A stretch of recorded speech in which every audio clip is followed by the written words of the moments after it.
오늘 설교 주제는 교회입니다. 우리가 주일마다 늘 모여서 예배드리고 주님의 거듭난 자녀로 섬기고 있는 것이 교회입니다. 그런데 의외로 사람들이 교회에 대한 올바른 개념이 서 있지 않는 것을 종종 보게 됩니다. 내가 속해 있는 교회가 언제 생겼는지, 또 내가 믿고 있는 섬기고 있는 교회가 어떤 계통의 교회인지 정확하게 알고 있는 사람들이 그렇게 많지 않습니다. 우리가 기독교 하면 일반적으로 예수 그리스도를 구세주로 믿는 종교를 말합니다. 그러니까 기독교라고 하는 기독이라고 하는 말은 그리스도라고 하는 것은 이제 한문 음역으로 이렇게 표현한 것인데, 우리나라에서 기독교를 일반적으로 또 개신교라고 말하기도 합니다. 그런데 이 말은 반은 맞고 반은 틀린 말입니다. 자, 우리나라에 있는 대부분의 기독교 교파인 장로교나 감리교, 그리고 루터교나 성공회 등 이런 교파들은 카톨릭에서 분파되어 나왔기 때문에 개신교라고 하는 말이 맞습니다. 그런 관점에서 보면 카톨릭교를 구교라고 말하고 이 기독교를 신교 또는 이 프로테스탄트라고 하는 말로 이렇게 말들을 합니다. 자, 그런데 우리가 정확하게 말하면 오히려 기독교가 구교이고 카톨릭교가 신교가 되는 것이 맞습니다. 왜 그러냐 하면 기독교가 카톨릭보다 먼저 생겼기 때문에 그렇습니다. 왜냐하면 500년 전 이상 앞선 것이 바로 교회입니다. 이 기독교는 예수님께서 친히 살아계실 때 세우신 교회를 중심으로 이루어졌습니다. 그러니까 우리가 믿는 이 교회가, 우리가 섬긴 교회가 천주교로부터 떨어져 나온 것이 아니라 원래 있었던 것이 교회라는 겁니다. 반면에 이 카톨릭 교회는 5세기 중반, 즉 레오 1세에 의해서 시작이 되었고, 6세기 후반인 서기 590년 그레고리 1세가 최초로 교황이라고 하는 호칭을 얻게 됩니다. 그러니까 이전에는 교황이란 단어를 교회에서 사용하지 않았습니다. 감독 또는 장로, 이런 호칭이 전부였습니다. 그런데 1세 이후에 교황 또는 추기경 또는 주교라고 하는 용어들이 생겨난 것입니다. 그래서 역사적으로 볼 때 카톨릭 교회의 시작을 590년 그레고리 1세가 교황 제도를 만든 것으로 역사적으로 증명이 됩니다. 그러면 이 땅의 교회가 카톨릭 교회가 처음 생긴 교회냐? 그것이 아니라는 겁니다. 이미 예수님께서 이 땅에 살아계실 그때에 이 땅의 교회는 존재했습니다. 또 그 교회를 통해서 복음이 전해졌고, 또 그 교회를 통해서 그 전 세계적으로 교회가 개척되게 된 것입니다. 그러니까 결론적으로 보면 이 카톨릭교는 예수님이 세우신 이 기독교 일반 우리 교회보다 무려 500년가량 뒤에 생겼습니다. 그러니까 예수님께서 교회를 세우셨을 당시 교회는 지금처럼 장로교내 이런 교파가 없습니다. 그때는 그냥 교회입니다. 그들은 하나님의 말씀을 믿었고 예수 그리스도를 주로 섬겼고 믿는 자가 침례를 받았습니다. 이것이 처음 교회의 모습입니다. 천주교로부터 이제 종교 개혁을 통해서 떨어져 나온 장로교나 감리교나 루터교나 성공회 등은 1517년 이 면죄부 판매와 같은 당시 그 카톨릭 교회의 부패를 보다 못한 이 마틴 루터라고 하는 사람이 95개 조항의 반박문을 발표하게 됩니다. 그 이후에 1940년경에 실제적으로 교회들이 이제 거기서 카톨릭에서 떨어져 나온 교회들이 생기는데, 그것이 바로 장로교가 되고 감리교가 되고 루터교가 되고 성경교회가 되게 된 것이죠. 그러니까 이 천주교에서 분파된 교회들은 개신교라고 말할 수 있지만, 지금 우리가 섬기는 이 교회, 이 침례교회는 개신교가 아니라 원래 있는 교회입니다. 그러니까 정통성이 있는 원래 교회의 모습이고, 그 카톨릭교를 말하면 어찌면 정통이 아닌 사교입니다.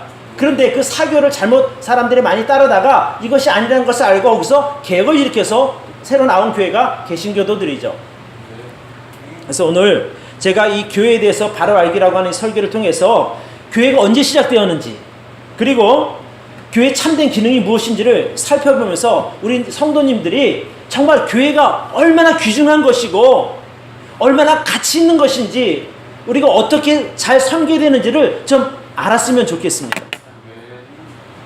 그러니까 이게 오늘 이 설교는 너무너무 중요하기 때문에 다른 주일의 설교보다 더 집중하셔야 되는 겁니다. 중요한 것이 뭐냐면 여러분, 내가 누구인지를 알아야 되는 것 아닙니까? 나의 정체성, 내가 어느 집안 사람이고 내가 무엇 하는 사람이고 내가 이런 것 나에 대해서 자세히 알아야 우리가 자부심도 갖습니다.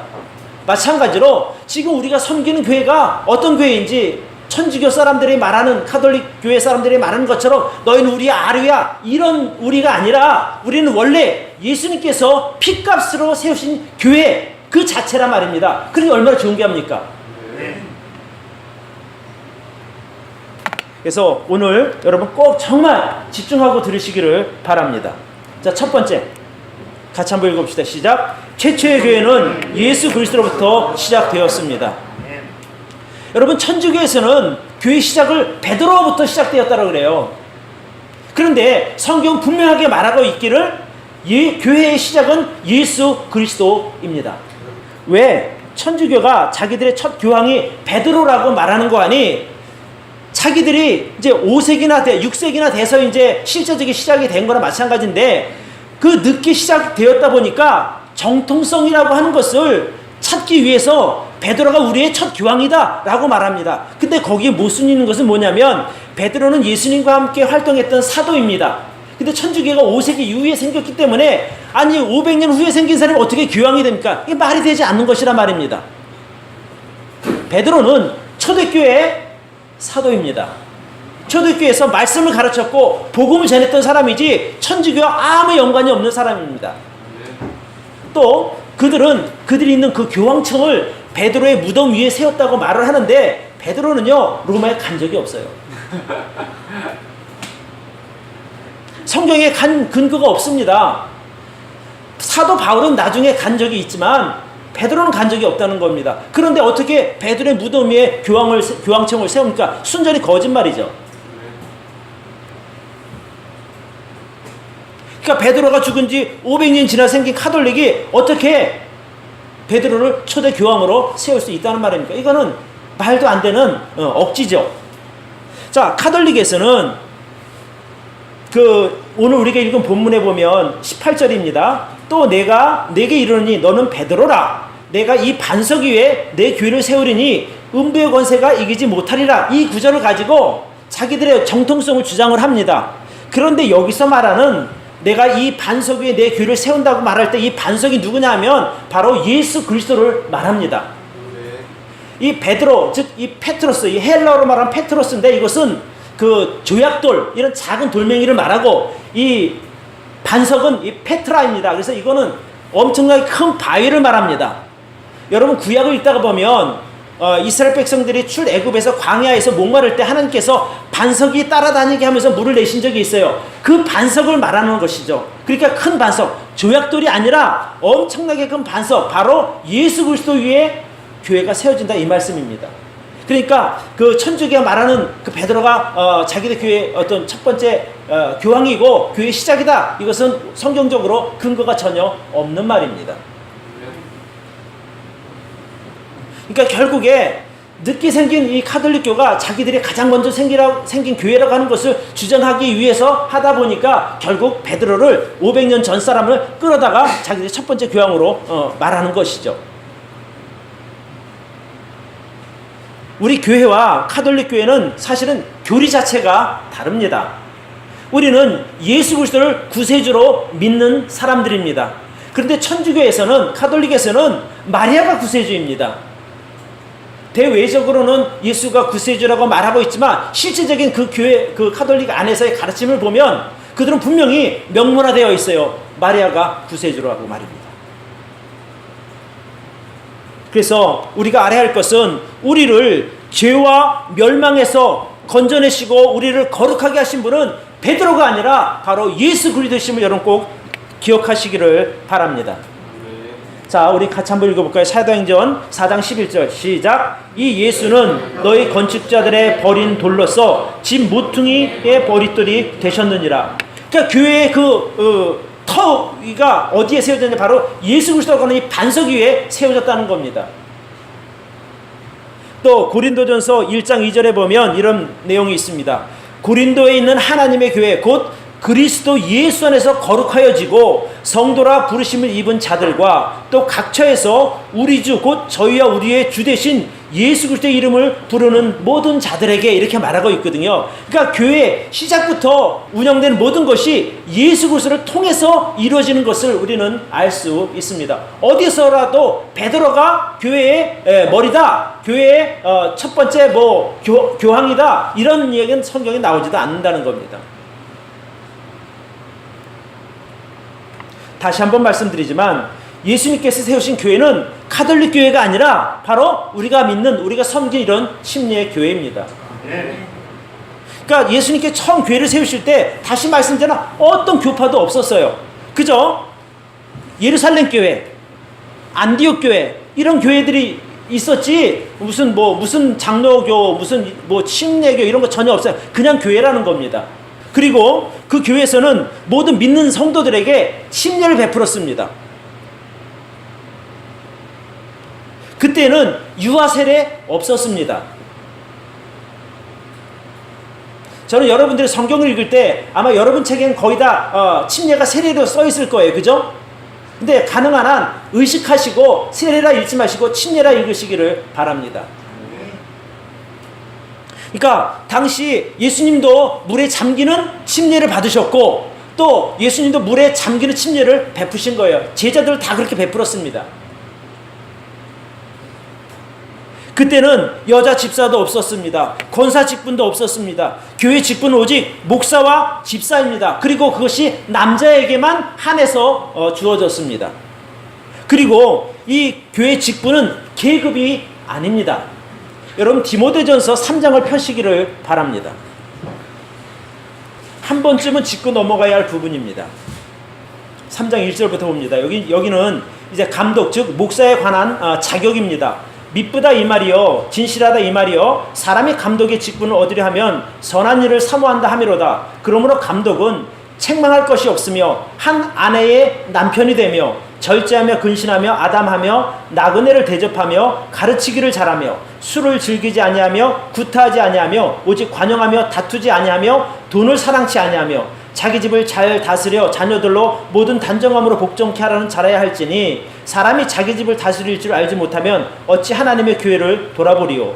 새로 입교한 자도 말지니 교만하여져서 마귀를 정죄하는 그 정죄에 빠질까 하며 또한 외인에게서도 선한 증거를 얻은 잘해야 할지니 비방과 마귀의 올무에 빠질까 염려하라 이렇게 말합니다. 이것이 바로 목사의 자격입니다. 여기 보니까 한 아내의 남편이라고 말합니다. 남자에 국한된 것을 알 수 있습니다. 또 8절부터는 집사입니다.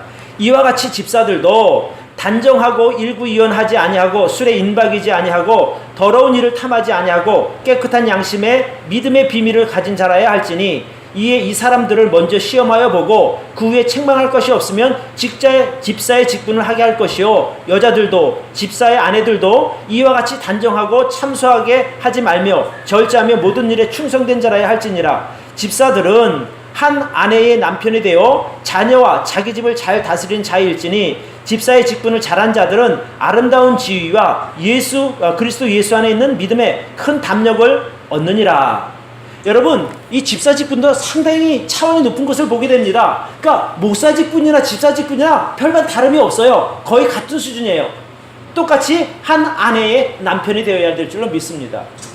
제가 내가 말하는 어떤 교리를 주장하고 싶은 것이 아니라 성경이 말하는 기준을 말씀드리는 겁니다. 저는 바람이 있다면 진짜 우리 교회에서 속히 남자 집사님이 좀 세워졌으면 좋겠어요. 진짜 그 바람입니다. 여러분 우리 형제님들 좀 열심히 잘 섬기셔서 꼭 집사 직분 이렇게 받으셔서 교회 잘 섬기시기를 바랍니다. 네. 그러니까 결국에 우리가 말하는 그 단어도 좀 잘 썼으면 좋겠어요. 우리는 개신교가 아닙니다. 원래 있는 교회입니다. 그러니까 자부심을 가질 만합니다. 아니 전통이 있잖아요. 2000년의 전통.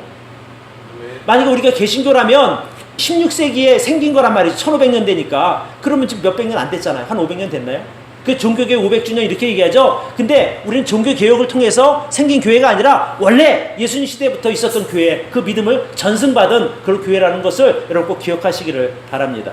그러니까 자부심을 가질 만해요. 천주교하고 비교가 안 돼요. 이 침례교회가, 예수님께서 세우신 이 초대교회가 어떻게 2000년이 넘는 오랜 세월 동안 변하지 않는 믿음을 유지할 수 있었을까? 거기에는 많은 성도들의 희생이 따랐습니다. 정말 목숨을 바치는 희생이 있었기 때문에 그 믿음이 전해지고 이어져 온 것이지 저절로 된 것은 아니라는 점입니다. 여러분, 초대교회 때부터 정말 적지 않은 교리의 변질 시도가 있었습니다. 그리고 이단들의 공격이 있었습니다. 그럼에도 불구하고 이 교회는 2000년이라고 하는 세월을 잘 견뎌왔습니다. 세상 모든 죄인들을 구원하시려는 하나님의 특별한 은혜와 보호하심이 없었다면 불가능했을 것입니다. 거기에 성도들의 믿음도 한 부분을 차지했던 것이죠. 그러니까 이 초대교회의 참된 믿음이 그리스도 때부터 현재까지 끊기지 않고 이어질 수 있었던 것은 내가 어떤 대가를 지불하더라도 이 성경적인 믿음만은 지키겠다고 하는 성도들의 희생이 있었기 때문에 가능하다는 말입니다. 미국의 남침례교회 지도자인 J.M. 캐롤 박사라고 하는 그분이 지은 책이 있습니다. 피 흘린 발자취라고 하는데 저쪽에 가면 있어요. 여러분 나중에 한번 읽어보십시오. 이 책에 보면 뭐라고 얘기하냐면 그분이 이렇게 말해요. 침례교의 역사는 피의 역사이다. 그만큼 많은 사람들이 순교를 당했다는 이야기입니다. 믿음을 지키기 위해서. 이 침례교도들이 특별히 그 카톨릭 교회로부터 정말 미움을 많이 받아서 수천만 명이 희생당했다고 기록하고 있습니다. 왜 희생을 당했는가 하니 당시만 해도 이 교황이 로마 정부와 이제 결탁을 해서 실제적인 종교적인 어떤 주도권을 가지고 권세를 누리던 사람들이에요. 그러니까 자기들의 믿음과 반하는 사람들은 무조건 잡아 죽이는 것이 당시에 아주 흥행했던 일들입니다. 예를 들면 이런 겁니다. 종교개혁이 일어나기 이전에 아나바프티스트, 즉 재침례교도들이 있는데 교황을 뭐라고 얘기하냐면 적그리스도라고까지 표현했던 거예요. 왜 그러냐면 당시 이제 그 공식적인 문서에 이제 기록되어 있는 내용을 보면 이런 거예요. 유럽에 있는 쭈리히라고 하는 곳에서 쯔빙글리와 아나바프티스트, 즉 재침례교도들 사이에, 여러분 재침례교도가 누구냐면 천주교에서는 유아 세례를 주었거든요. 근데 어린 아기가 믿지도 않는데 유아 세례를 주면 아이를 이제 구원받았다고 이제 이야기를 하니까 우리들은 믿는 자의 침례를 믿는다 그래서 그 유아 침례를 인정하지 않고 다시 침례를 줬어요. 믿게 되면. 그래서 이 침례교인들을 재침례교도라고 이제 불렀었거든요. 그 아나바프티스트, 재침례교도 사이에 많은 논쟁이 벌어진 후에 의회가 한 법령을 제정하였는데 곧 전에 침례를 받은 사람, 즉 유아 세례를 받은 사람이 다시 침례를 받으려 한다면 이들을 물속에 집어넣어서 죽여야 한다는 법령입니다. 이 법 때문에 많은 침례교도들이 쇠사슬에 매여서 바다에 다 수장되어서 많은 사람들이 희생되었습니다. 또 1160년 이 폴리시안, 이들도 침례교의 일종인데 옥스포드라고 하는 곳에 들어갔는데 당시 영국의 그 헨리 2세가 불에 달군 인두로 그들의 앞면에 화인을 찍고 군중 앞에서 그들을 매질하고 골목골목을 끌고 다니면서 옷을 허리에서 짧게 끊어서 시골로 쫓아내었다는 거예요. 먹을 것도 안 주고 잘 것도 없다 보니까 그들이 굶어 죽게 되었던 겁니다. 또 역사가 이스토라고 하는 사람이 1553년에 말하기를 런던의 성 바울 교회에서 19명의 남자와 6명의 여자가 취조를 받았는데 그 중에 14명은 사형 선고를 받았고 한 사람의 남자와 여자 한 사람은 이 스미스 필드라고 하는 곳에서 화형을 당했고 또 남은 12명도 불태워 죽이려고 여러 고을로 보내졌다라는 겁니다. 그러니까 이런 그 자기들이 초대교회 때부터 내려오는 그 믿음을 지키기 위해서 많은 사람들이 천주교로부터 희생을 당했습니다. 여러분 뉴스를 기억하시는지 모르겠지만 우리나라에 교황이 와서 교황이 사화를 했어요. 어떤 사과입니까? 과거에 우리가 많은 기독교인들을 박해했다는 그 사실에 대해서 실질적으로 사과한 사건이 일이 있었습니다. 그러니까 우리 믿음이 그저 2000년 동안 우연히 온 것이 아니라 그런 많은 믿음의 선조들의 희생이 있었기 때문에 그 구원의 복음이 이제까지 잘 전해져 왔던 겁니다. 그 우리가 전함을 받은 이 복음을 우리는 후대에 여전히 변질되지 않고 손상되지 않는 진리 안에서 우리가 전해야 될 줄로 믿습니다. 그것이 바로 우리가 할 일입니다. 두 번째, 자, 같이 읽어봅시다. 시작. 교회는 예수 그리스도의 몸이고 성도는 그 몸의 지체들입니다. 구원받은 성도는 예수 그리스도의 몸의 일부가 되기 때문에 매우 소중한 존재들입니다. 에베소서에 의하면 하나님께서는 창세 전부터 이미 교회에 대한 구체적인 계획을 세웠다고 기록하고 있습니다. 그래서 하나님께서 예수 그리스도를 교회의 머리로 그리고 교회를 그의 몸으로 주셨습니다. 우리는 예수 그리스도께 속한 지체들입니다. 그러니까 예수님이 머리고 우리가 그 몸인데 어떤 사람은 손, 어떤 사람은 입, 어떤 사람은 발, 또 어떤 사람은 코, 귀 이렇게 다양한 그 역할을 우리가 맡고 있습니다. 그래서 우리가 이 교회에 대한 개념을 올바로 갖고 있지 않으면 교회를 너무 쉽게 생각할 수 있다는 겁니다. 저와 여러분이 교회의 지체라고 말씀드렸잖아요. 그러니까 여러분이나 저나 한 사람 한 사람이 매우 귀중한 존재라는 거예요. 왜? 예수님께서 피값으로 사신 교회의 한 부분이기 때문에 그렇습니다.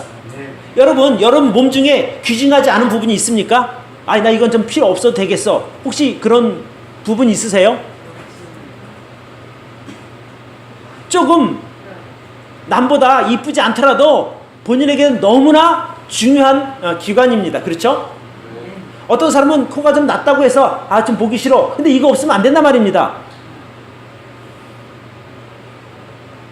어떤 사람은 손이 참 예쁘지 않습니까? 그죠? 손이 참 예쁜데 발은 또 손만큼 예쁘지 않아요. 발이 밉다고 해서 너 필요 없어 이럴 수도 없단 말입니다. 그러니까 뭐 손가락이 됐든 눈썹이 됐든 입이 됐든 뭐 어떻게 됐든 우리 몸이 너무나 부분 다 소중한 존재들인 것처럼 우리 교회라고 하는 이 한 몸 된 저와 여러분 모두가 다 예수 그리스도 안에서 정말 귀하고 소중한 존재임을 기억하시기를 바랍니다. 제가 늘 말씀드리잖아요. 물건이라고 하는 것을 그 가치는 치러진 값에 따라 달라지는데 저와 여러분을 위해서 하나님이신 예수 그리스도가 자기 목숨을 버렸으니 저와 여러분들의 가치는 세상 무엇과도 바꿀 수 없는 아주 소중한 가치를 지녔음을 여러분 꼭 기억하셨으면 좋겠어요. 그러니까 자부심을 정말 내가 예수 그리스도의 정말 존귀한 존재라고 하는 것을 여러분 꼭 깨달으시기를 바라요. 그래야 우리 함부로 살지 않죠. 이렇게 귀한 우리 교회 지체들인데 이 교회라고 하는 것을 요즘에 너무 쉽게 생각하는 경향이 있다는 겁니다.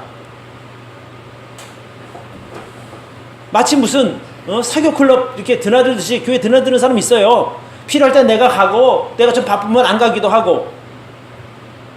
예배도 내가 지난 시간에 말씀드렸잖아요. 내가 말씀 좀 잘하나? 이번 주에 들을 만한가? 말씀 들으러 이게 진짜 대부분의 그런 사람들이 너무 많은 거예요. 요즘에 사람들이 교회를 정하는 기준을 보면 옛날과는 좀 다른 것 같아요. 가능한 한 좀 시설이 좋은 곳을 선호합니다. 왜냐하면 자녀의 교육도 있고 여러 가지 이런 것 저런 거 생각하면 우리가 작은 교회는 별로 사람들이 좋아하지 않아요. 왜냐하면 사식을 좀 좋은 환경에서 가르치고 싶은 마음 때문입니다. 그런데 진짜 중요한 것은 좋은 시설보다 바른 성경을 가르치는 것이 좋은 교회라고 저는 믿습니다. 사실 교회 와서 얼마나 많은 시간을 보냅니까? 그렇게 생각보다 많지 않거든요. 그러니까 진짜 중요한 것을 가르치는 교회, 바른 복음을 전하는 교회, 그죠? 올바른 믿음으로 성도들이 서로 교제하는 이런 교회가 정말 귀중한 교회이고 선택해야 할 교회라고 저는 믿습니다. 네. 여러분들 정말 우리 교회 성도들 보면 저 먼 곳에서도 오잖아요. 뭐 인천에서도 오고 저기 그 고덕에서도 오고 또 상계동에서도 오고 서대문에서도 오고 다 뭐 광명에서도 오고 그만한 대가를 지불하면서 이것에 오아야 할 이유는 우리 교회가 바른 복음을 전하는 교회이기 때문이라고 저는 믿습니다. 정말 우리가 특별한 사정으로 내가 멀리 이사를 가서 도저히 여기 나올 수 없다 할 때는 우리가 새로운 교회를 이제 가야 되는데, 그 기준이 뭐냐면 정말 그 교회가 성경대로 하는 교회인가, 성경대로 가르치는 교회인가, 정말 그 성도들이 바른 믿음을 갖고 있는 거 여러분 잘 보고 선택하셔야 되는 거예요. 아무 교회나 가면 여러분 믿음 다 까먹습니다. 요즘에 사람들이 교회를 선택할 때요, 교회 구성원들이 어떤가 그것도 보고 가는 사람들도 많습니다. 젊은 사람들은 자기 결혼 배우자 이렇게 만나려고 부잣집 많은 그런 동네 교회를 다니기도 해요. 이것이 현실이라는 겁니다. 안타깝지만. 그러니까 어떤 세상의 그 가치관이 그대로 교회 안에 들어와서 똑같이 행동하는 겁니다. 아, 내가 이 교회를 다니기는 내 수준이 너무 안 맞아. 그리고 이제 더 좋은 데 찾아간다는 것이죠. 여러분, 제가 그전에도 한번 말씀드렸을 거예요. 우리 교회를 공동체 이렇게 저는 표현하지 않거든요. 뭐 믿음의 공동체라는 말도 있지만, 이 공동체라고 하는 것은 여러분 한번 사전을 찾아보세요. 어떤 목적을 가지고 모인 사람들의 무리예요. 근데 우리는 그런 교회가 그런 어떤 목적을 가지고 모인 것이 아니죠. 예수 그리스도의 피값으로 거듭남을 받은 사람들이 모여서 예배드리는 것도 아니에요. 그러니까 우리가 예수 그리스도의 몸이라고 말하는 것은 뭐 언제든지 나뉠 수 있는 그런 세상의 공동체는 분명히 다르다는 것을 여러분 아셨으면 좋겠어요. 우리는 공동체가 아니라 한 몸입니다. 이런 개념이 없으니까 그냥 수시로 교회 들락날락거리고 아무 교회나 가고 자기 조건에 맞춰서 교회를 찾는 이런 말도 안 되는 이야기들이 지금 사람들이 그렇게 행동하고 있는 거예요. 소위 믿음을 가진 사람들이. 여러분, 내 팔이 좀 마음에 안 든다고 잘라버릴 수 있겠어요? 그러지 못한 거잖아요. 내가 내 팔 갖다 아무 데나 갖다 척 붙일 수도 없는 것이고, 정말 우리가 주님의 몸된 교회 바로 선택해서 내가 그 교회에서 정말 잘 섬겨야 되는 거예요. 이것이 성도의 마땅한 바라고 저는 믿습니다.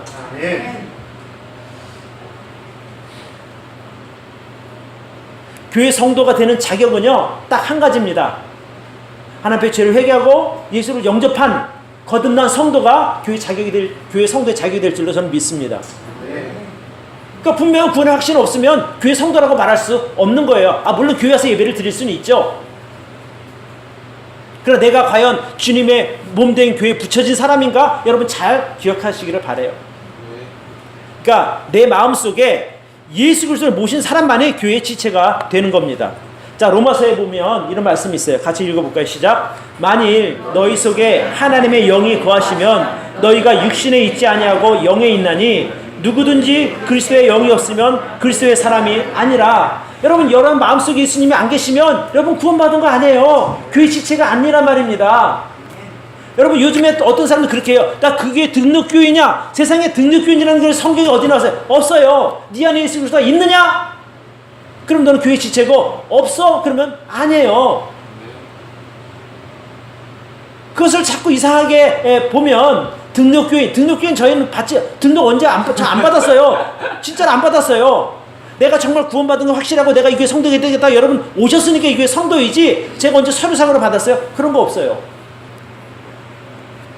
고린도전서 하나만 더 보겠습니다. 같이 한번 읽어볼게요. 시작. 너희는 그리스도의 몸이요 지체의 각 부분이라. 여러분 한 사람이 예수 그리스도의 몸이요 지체의 각 부분이라는 겁니다. 그러니까 여러분, 제가 이 말씀을 왜 드리냐면 여기 계신 한 분 한 분이 쓸모없는 분이 없는 거예요. 모두가 다 존귀한 주님의 몸의 지체예요.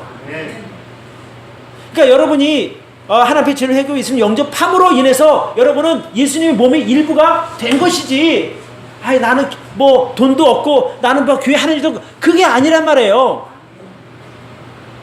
거듭난 그 자체가 여러분의 가치를 만들어주는 거지, 여러분이 돈이 많고 여러분이 이쁘고 잘생겨서 여러분이 똑똑해서 교회에 많이 일을 한다고 여러분이 어떤 존귀한 존재가 되는 것이 아니라는 겁니다. 거듭난 그 자체가 바로 여러분을 존귀하게 이미 만들어 준 것입니다. 그러니 여러분 자부심 가져도 된다니까요. 내가 얼마나 소중한 존재인지. 어떤 분은 너무나 겸손해서 아유 나는 아무것도 아니야. 이거는 진짜 어리석은 생각이. 예수님은 내가 널 존귀하게 여겨 이렇게 말씀하시는데 나는 아무것도 아니에요. 이런 바보 같은 고백이 어디 있어요. 예, 아멘. 저는 주님의 몸된 지체입니다. 저는 너무나 존귀한 존재입니다. 주님께서 2000년 전부터 나를 위해서, 창세전부터 나를 위해서 계획하시고 나를 선택하셨으니 얼마나 내가 귀한 존재입니까? 좀 이런 믿음으로 사시기를 바랍니다. 네. 이 교회가 정말 얼마나 귀합니까? 그러죠? 교회 지체인 여러분들도 마찬가지로 귀합니다. 하나님께서 교회만 사랑하시는 것이 아니라 우리가 교회 몸의 일부니까 교회 지체인 우리도 당연히 사랑하고 존귀하게 여기시죠. 사도행전 20장 28절에 보면 하나님께서 교회를 자기 피값으로 사셨다고 분명히 기록되어 있습니다. 여러분, 여러분과 저를 위해서 예수님의 피값이 지불된 것입니다.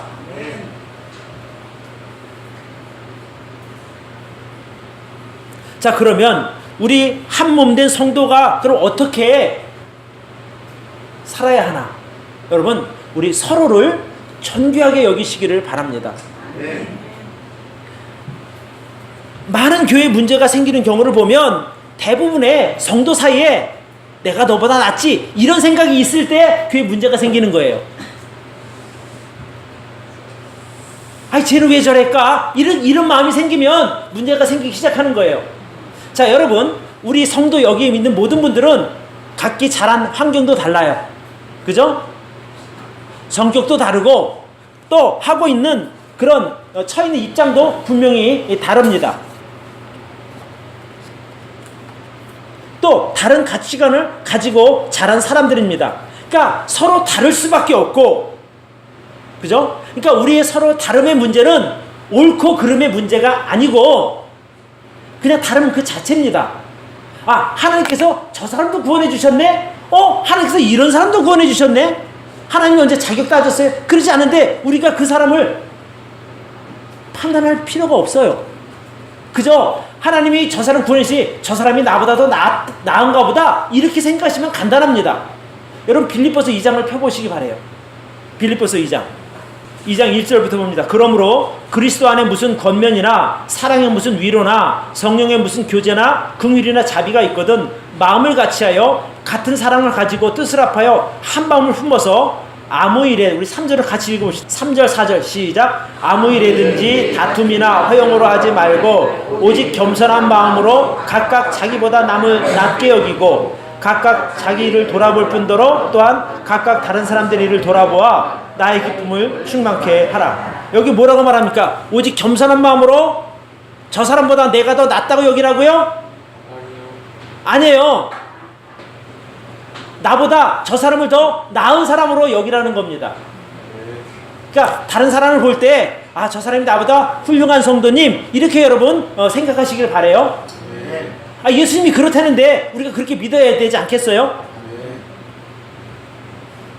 혹시라도 내 눈에 볼 때 저 사람 왜 저렇게 행동을 하지? 이렇게 보일 수 있거든요. 아, 그러면 저 사람은 나와 생각이 좀 다른가 보다. 좀 이렇게 생각했으면 좋겠어요.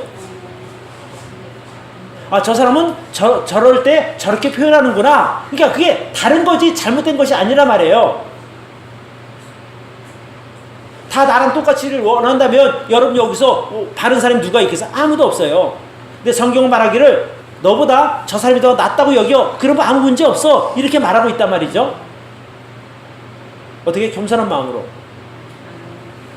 그래서 5절에 보면 이렇게 나와있어요. 너희 안에 이 마음을 품으라. 어떤 마음? 곧 그리스도 예수의 마음이니 그는 근본 하나님의 본체시나 하나님과 동등됨을 취할 것으로 여기지 아니하시고 오히려 자기를 비워 종의 형체를 가져 사람들같이 되었다고 말해요. 그 하나님 되신 예수님께서 이 땅에 오셔서 종의 모습으로 오셨다고 말하지 않아요? 근데 우리가 얼마나 잘났다고 종보다 나은 위치에 자꾸 올라가려고 하냐 말이에요. 그래서 정말 제가 부탁드리건데 나보다 남을 더 낮게 여기시기를 바랍니다. 네. 다 훌륭하셔요, 저보다. 여러분들. 아, 진짜로 그렇다는 거예요. 그러니까 제가 여러분 볼 때 너무 이뻐 보이는 이유가 뭐냐면 나보다 다 나은 분들이기 때문에 그런 거예요. 아, 진짜로 그래요. 아, 제가 이게 입에 발린 말 같아요? 그런데 여러분 정말 귀중하고 존귀한 분들이고 저도 마찬가지거든요. 왜냐하면 예수님께서 저와 여러분을 위해서 피값을 지불하셨기 때문에 그렇습니다. 그러니까 내가 귀중한 만큼 다른 사람도 하나님께서 귀중하게 여기는 성도라고 인정하셔야 합니다. 그러니까 우리가 서로 사랑하지 못하면 교회는요 사실 지옥 같은 곳이 돼요. 그렇잖아요. 그 인간 보러 교회 가기 싫어. 이러면은 정말 교회 오기 어려워지거든요. 그 지옥이니까 지옥 같은 데 오기 싫죠. 여러분 서로 존귀하게 여기주시기를 바랍니다. 자, 세 번째 같이 한번 봅니다. 성경이 말하는 교회 역할. 자, 교회가 그러면 뭐 하는 곳인가? 좀 구체적으로 좀 살펴보면 교회는 구원받은 성도들이 살아계신 하나님께 예배드리고 기도하는 곳입니다. 예배에 대해서 제가 지난주에 말씀을 드렸기 때문에 따로 말씀을 안 드립니다. 자, 그렇다면 이제 기도 부분 성경에 보면 내 집은 만민이 기도하는 집이라 주님께서 이렇게 말씀하셨어요. 그러니까 이 교회는 와서 성도들이 예배드리고 기도하는 곳입니다. 가장 기본적인 교회의 역할이죠. 그래서 우리가 예배를 통해서 하나님을 높이고 기도를 통해서 또 하나님 또 높이는 겁니다. 그의 은혜의 영광을 찬미하는 것입니다. 또 히브리서에 보면 이런 말씀이 있어요. 히브리서 10장 24, 25절에 서로 돌아보아 사랑과 선행을 격려하며 모이기를 패하는 어떤 사람들의 습관과 같이 하지 말고 오직 권하여 그날이 가까운 볼수록 더욱 그리하자. 그러니까 서로 자주 모여서 서로 격려하고 사랑하라는 겁니다. 자매 지난번에 너무 잘했어. 지난주에 자매가 해준 음식이 너무 맛있었어. 이번에 내가 해온 것 좀 맛봐. 좀 이렇게 서로 격려하라는 거예요. 지난번에 자매님 간증 듣고 내가 도전받아서 정말 나도 그때 너무 감동이었어. 나도 자매님처럼 살고 싶어. 얼마나 멋지냐 말이에요. 이게 그리스도인의 교제라는 거예요.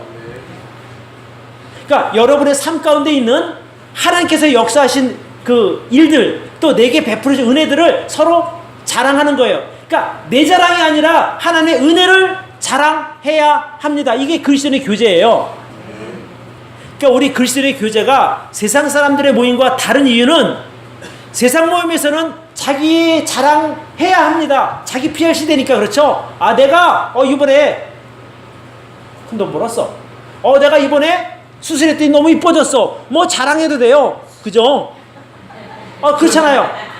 근데 교회에서는 내가가 아니라 하나님께서, 내가 아니라 성령님께서 또 하나님의 말씀에 이렇게 주어가 나에서 하나님이나 성경으로 바뀌어야 되는 겁니다. 그래서 이 교회는 어느 때 어느 상황에서든지 하나님의 은혜를 찬양하는 곳임을 잊어서는 안 됩니다.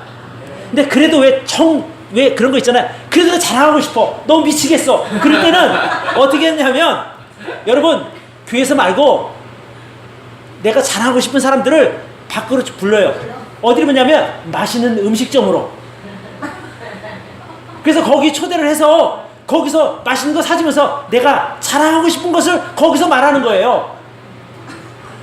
그러면 듣는 사람은 먹으면서 귀 즐겁고 얼마나 좋겠어요. 그렇지 않아요? 진짜 자랑하고 싶으면 그렇게 하시면 돼요. 저도 갈게요. 결국은 목사님 부르라는 얘기잖아.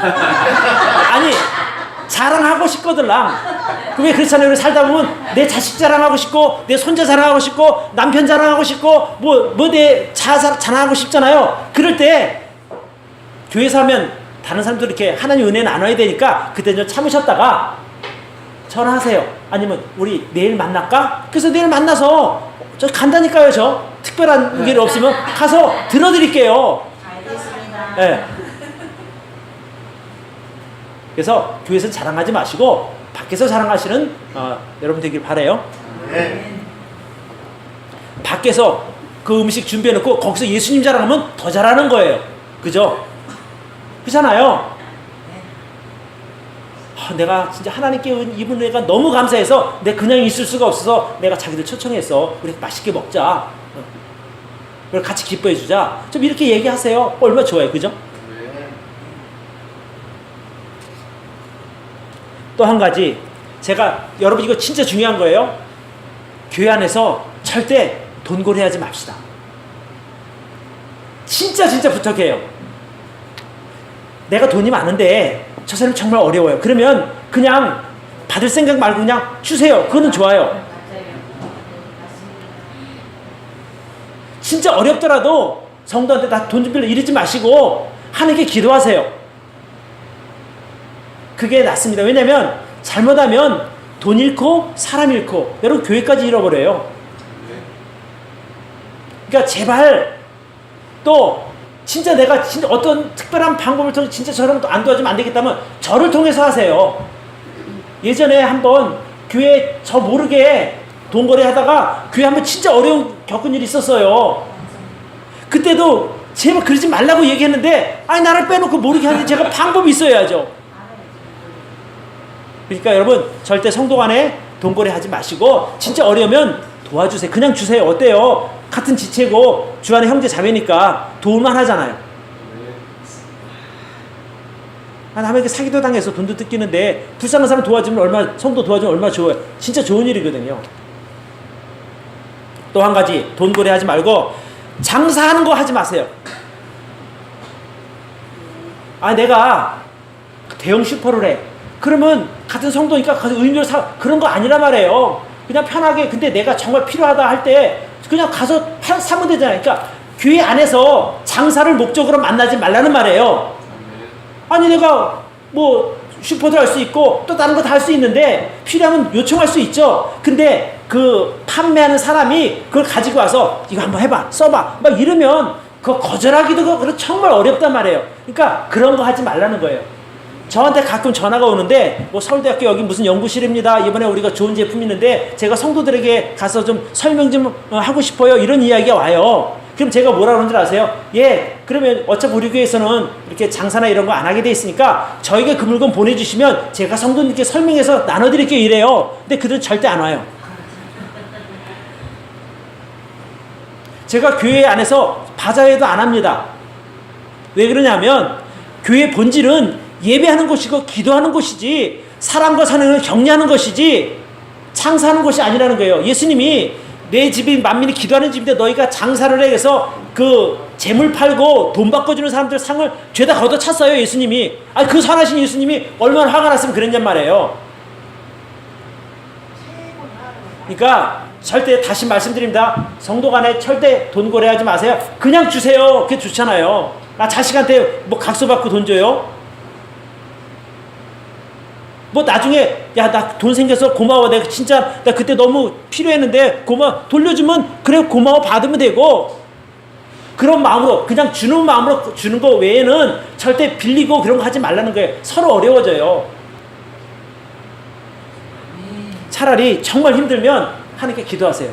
저한테 전해서 목사님 좀 기도 좀 해주세요 이렇게 얘기를 하시라니까요.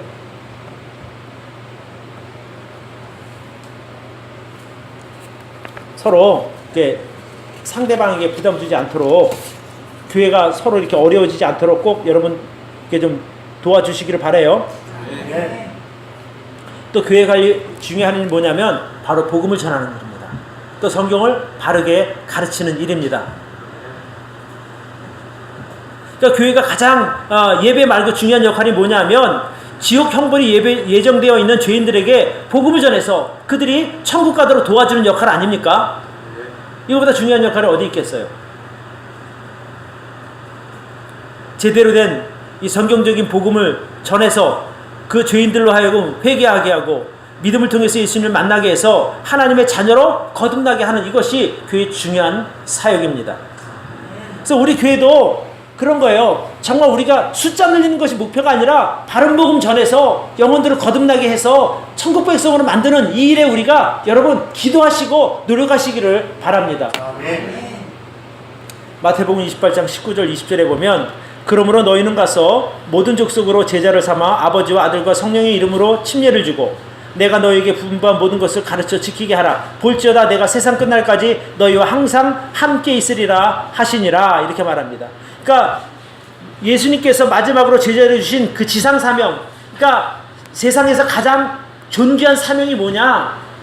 복음 전하고 구령하고 심리를 줘서 가르쳐 지키게 하는 것, 이게 바로 교회의 사명이라고 저는 믿습니다. 우리가 해야 할 일이란 말입니다. 그래서 우리가 바른 복음 전해서 구원받게 하고 그들에게 성경적인 침례를 베풀고 그들에게 하나님 말씀을 가르쳐서 창세기부터 요한계시록까지 잘 가르쳐서 성숙한 믿음과 인격을 가진 참된 그리스도인으로 양육하는 것, 이것이 우리 교회의 할 일입니다.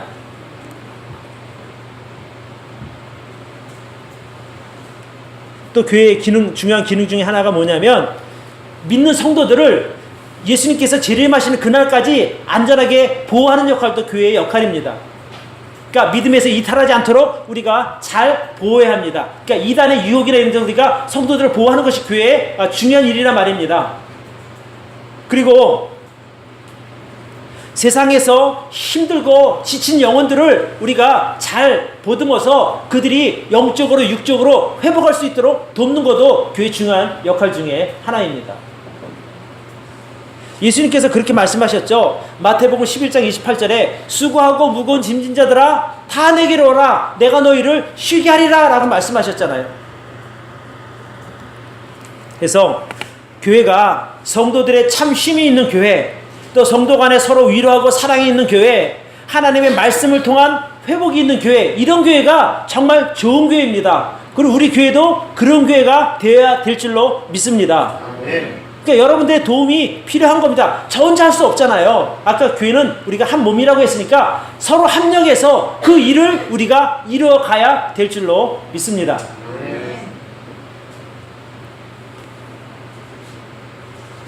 또 하나, 여러분 우리 교회가 얼마나 중요한 역할인 거 아니? 장차 주님께서 재림하실 때 교회가 신부로서 주님을 맞으러 갑니다. 여러분 휴거란 말 들어보셨죠? 휴거. 네.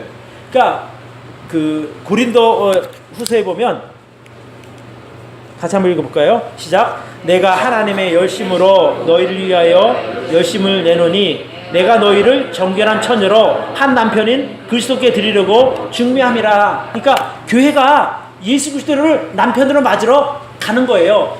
이제 어느 날인지 모르지만 이제 공중에서 예수님이 공중으로 강림하실 때 교회가 들림을 받는 거예요. 우리 구원받은 성도가 들림을 받거든요. 그러니까 교회 모든 성도들이 다 들림 받습니다. 교회로서 주님을 만나러 가는 거예요. 그것을 뭐라는 거냐? 혼인잔치라 그래요. 그 공중에서 주님 만나면 7년 동안 혼인잔치가 열리는 거예요. 공중에서. 우리가 주님을 만날 때는 여기 정결한 처녀라고 했죠. 지금은 정결한 처녀 같은 존재들이지만 주님 만나러 갈 때는 신부의 자격으로 만나러 가는 거예요. 그래서 우리가 성령님의 도우심을 통해서 모든 성도가 주님께서 다시 강림하실 그때까지 안전하게 보호를 받습니다. 빌립보서에 보면 이런 말씀이 있어요. 같이 한번 읽어봅시다. 시작. 너희 속에 착한 일을 시작하시니가 그리스도 예수의 날까지 이루실 줄을 확신하노라. 자, 우리 마음 가운데 예수님께서 착한 일을 이미 선한 일을 시작하셨죠. 언제까지? 그리스도 예수의 날, 재림하실 그날까지 주님께서 우리를 지켜주신다는 겁니다. 이게 교회의 역할이에요. 여러분, 교회 안에 있을 때가 가장 안전하고 교회 안에 있을 때가 가장 평안한 거예요. 세상은 위험하잖아요. 우리가 교회 안에 있다고 하는 것은 예수 그리스도 안에 머무는 것을 말합니다. 교회 오면 우리 영과 세상에서 상처받고 망가진 우리의 영과 육이 회복을 하게 됩니다. 여러분, 세상이 얼마나 악합니까? 얼마나 살기 힘듭니까? 정말 세상에 하다 보면 이리 부딪히고 저리 부딪히고 상처받고 지쳐서 정말 힘들 때 여러분 교회 와서 예배 드리고 가면 온 몸과 영이 회복되는 거예요. 주중에 또 여러분들 말씀을 통해서 여러분이 회복되는 거예요. 하나님의 은혜로 여러분이 정말 그 지친 영혼들을 주님께서 다 회복시켜 주는 거예요. 그러니까 우리가 날마다 주님과 동행해야 할 이유가 바로 그런 겁니다. 그러니까 순간순간마다 고비고비마다 주님께서 함께 하셔서 여러분들을 회복시켜 주는 줄로 믿습니다. 그게 이제 교회를 통해서 그런 것들이 다 이루어지는 거예요. 만약 지금 여러분의 삶이 나 그렇게 별로 행복하지가 않아, 너무 힘들어, 이런 생각이 들면 여러분 삶의 패턴을 한번 좀 바꿔보시기를 바라요. 내가 막 무엇을 하려고 하지 마시고 세상에 뭔가 좀 한번 한 방 좀 안 터질까 이런 거 기대하지 마시고 그냥 교회 안으로, 예수 그리스도 안으로 여러분 들어오시기를 바라요. 그러니까 교회 중심의 생활을 하면 훨씬 수월하게 살아갈 수 있습니다. 그러니까 내 힘으로 하면 힘들잖아요. 그러니까 주님의 힘을 빌리는 거예요. 주님을 의지하는 것이 바로 주님의 힘을 빌리는 것이거든요. 주님, 저 힘이 없어요. 능력이 없어요. 전 도와주세요. 정말 만왕의 왕이신 만주의 주가 되신 주님께서 여러분 돕잖아요. 그럼 얼마나 수월하겠어요.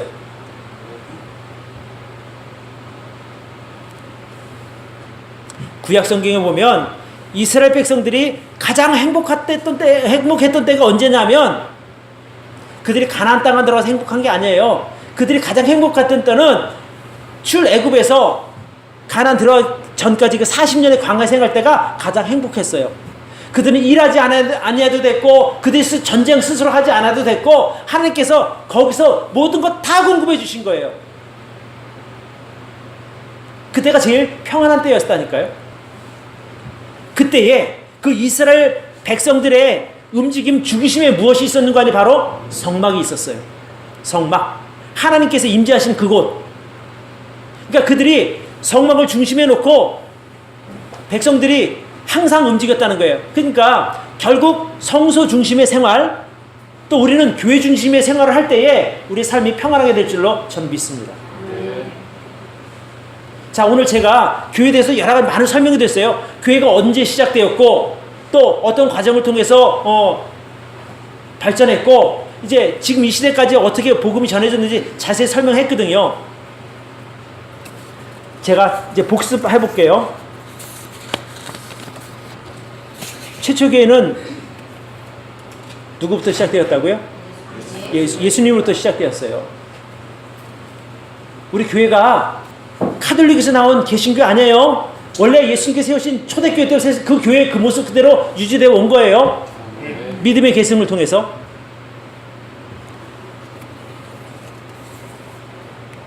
두 번째, 저와 여러분은 예수 그리스도의 몸의 지체들입니다. 그러니까 저나 여러분 정말 존귀한 존재들임을 꼭 기억하시길 바랍니다. 또 제가 교회가 어떤 곳이라고요? 교회는 예배하는 곳이고 여러분의 영과 육이 회복되는 곳이고 또 교회는 섬기는 곳이고 그렇죠? 그래서 여러분들 정말 교회를 존귀하게 여기시고 잘 섬기시기를 바라요. 그러니까 하나님 잘 믿는 게 뭐냐면 교회 잘 섬기는 겁니다. 주님의 몸된 교회. 그래서 정말 하나님께서 이 땅에 이 교회를 세우신 목적에 맞게 저와 여러분들이 믿고 따라갈 때에 우리의 삶이 평안하고 행복해질 줄로 믿습니다. 기도합시다.